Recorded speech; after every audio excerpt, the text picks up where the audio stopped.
I'm Amy from Helping Hands Home Health in Pocatello, Idaho, and today we are going to talk about transfers.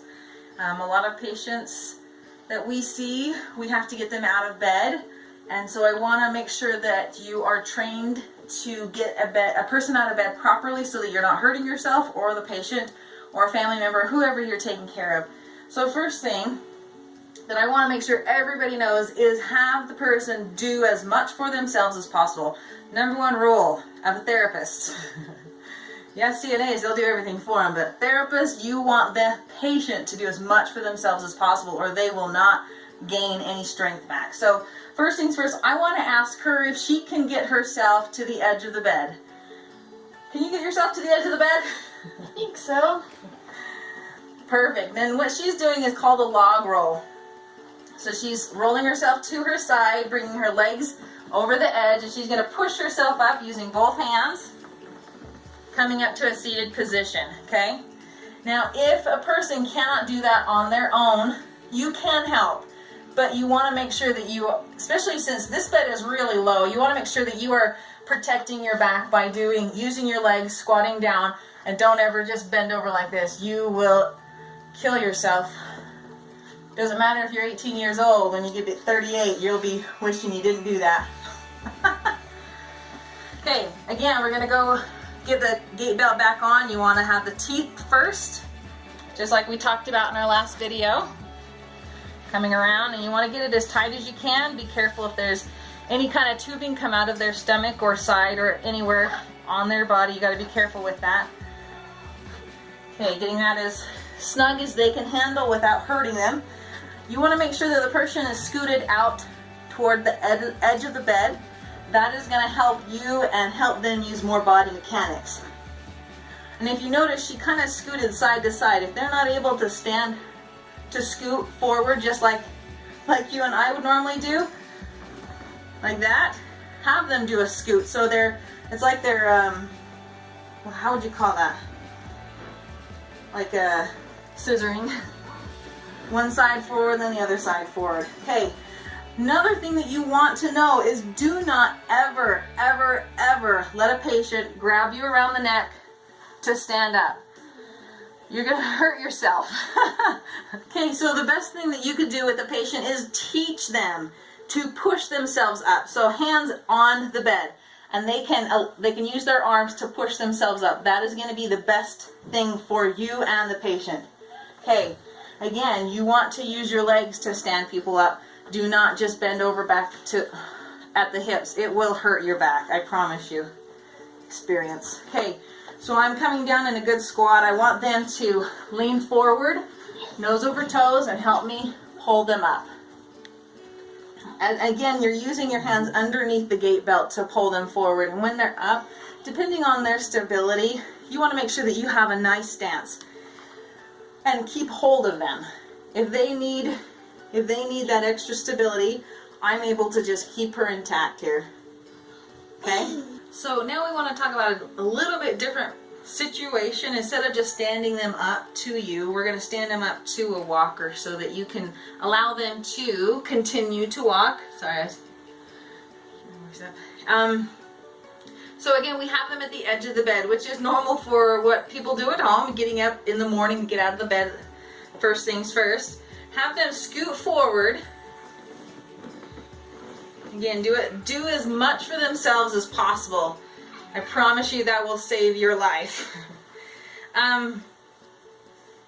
With coming up to a walker, for me, depending on how the patient feels, I prefer that they have both hands on the bed. But there are times when patients don't feel they have comfortable with that, and sometimes they want one hand up. Just beware that you have to feel safe and they have to be safe. So let's go through some of these things that happen as you're standing a patient up. So again, the thing you want to do, especially since this is a lower surface, is you need to save your back by using your legs. You're going to come down. Always come to the side of a patient. Never, ever, and this is unfortunately from experience, never come from the front. You will hurt your back and you will not be able to get that patient up safely. You want to come from the side, okay? So always tell the patient, forward, nose over toes, and lift up. And she can do that. She's got a lot of strength, so she's able to use both hands from the bed and push herself up. Again, if I had a patient that just feels more confident with one hand, I usually allow them to at least put one hand in, and I can, so we'll try that. I can always hold on to here and them. And again, have my back in a very safe position with using my legs to bend. Okay, we talked about the basics of standing straight up, talked about standing to a walker, and now we're going to talk about transferring to a chair or a wheelchair next to the bed. Sometimes that's just easier for patients or family members to be wheeled around the house, whether they can't walk or not. Okay, so depending on what their abilities are, you might need to transfer them to the wheelchair. So we're going to show you the basics of just doing a stand pivot transfer. So the first thing is you want to have them close. So I'm going to have her scoot over, using her arms, pushing herself up and scooting herself over to the chair so that you're not having to stand up and try to have them sit farther away. You want to be as safe as possible with all of these transfers. Again, since it's a low surface, I'm going to get a wide base of support and use my legs to help her stand up. Again, never have them grab around your neck. It will hurt you in the long run. It's not safe for your back or your neck. We're going to come down here. I'm going to come underneath to pull forward. Again, I'm going to have her bring her weight forward, nose over toes, forward and up. Take a step over. Reach back for the chair. Nice and controlled, going down. Again, using my knees. Sometimes when they do a transfer, if they don't feel comfortable not holding on to anything, sometimes I have patients either hold on to my elbows or reach for the chair, just because depending on their abilities or their fear of falling, you want to make them feel as comfortable as possible, but you want to keep yourself safe. Let's try going back to the bed. So we're going to push off from the chair. What's that? I'll hold your elbows this time. Okay, so I'm going to have her push off from the chair to begin with, and then once we're up, she'll hold on to my elbows while we do a stand pivot and sit down. So here we go. We're going to come nose over toes, hold on to my elbows, couple steps, reach back for the bed, coming down. You want to lower yourself down with them so that you're not letting them fall and bending from the hips as well.